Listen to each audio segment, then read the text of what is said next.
Hello, Mrs. Manding. Si Myla Braganza ho ito. Pakiusap lang ho. Pwede ho ba ako humingi ng tulong para kay Kuya Teo? Sige po, naiintindihan ko po.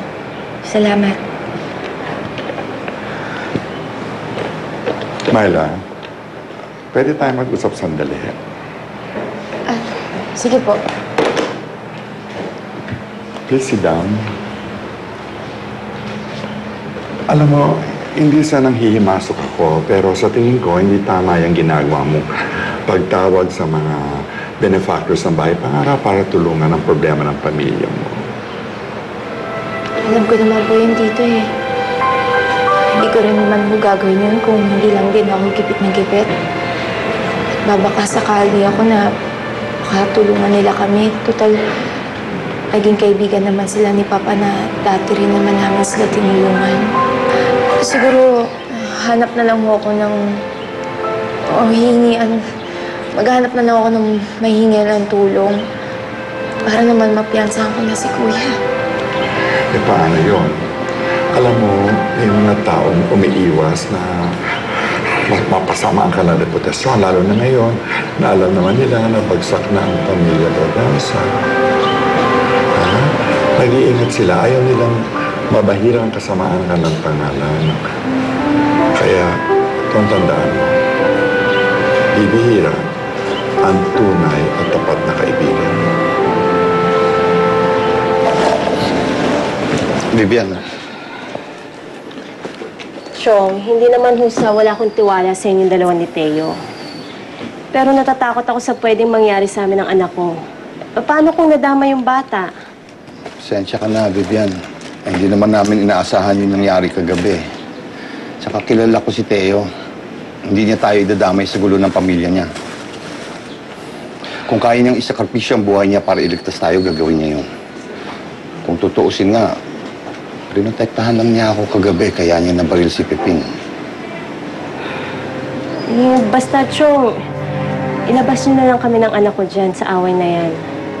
Baka kasi matrauma yung bata eh. Pasensya ka na ulit. Sige, alis na ako. Ingat ka. Pala si Ariston. Vivian. Alis na ako. Ariston, kanina pa kita hinahanap ha. Saan ka ba galing? Samahan mo ako. Dalawin natin si Teo sa presinto. Galing ako ng San Rafael, Kadamian.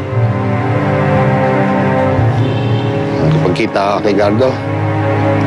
Oo. Kinuwento ko sa kanya yung nangyari kay Teo. Sa kung paano niya kayo protektahan kay Piping. Di ba sinabi ko na sa'yo, wala na tayong maaasahan kay Gardo. Lalo na tungkol kay Teo yung hinihingi mong tulong. Nagbabaka sakali lang naman ako na baka makatulong siya kay Teo. Eh kaso hindi siya nagbigay kahit na isang kusing para kay Teo.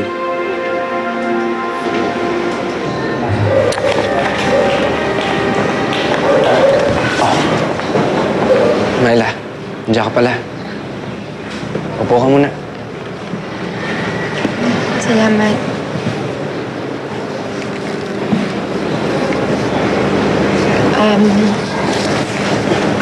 Dado, pwede ba akong humingi ng pabor sa'yo?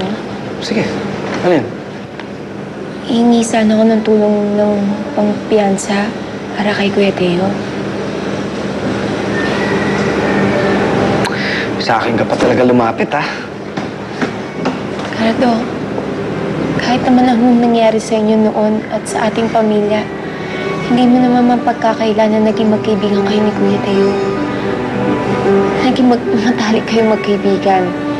Kaya kahit nagkahiwalay kayo ng mga unang panahon, matagal na panahon, pero tingnan mo, di ba, nung nagkita ulit kayo nitong huli, naging maayos naman lahat, ha? Mas naging maayos pa. Gardo, nakalimutan mo na ba yun? Binaon mo na agad sa limot ang lahat. Alam mo, hindi naman ako lalapit sa'yo eh. Pero wala na talaga ako malapitan pang iba. Ikaw na lang makakatulong sa akin. Kung hindi mo man siya matutulungan bilang para sa alaala ng pagiging matalik niyong kaibigan, para na lang sa pinagsamahan nating dalawa. O kung hindi man, ba akong makiusap sa'yo bilang ako si Myla Braganza?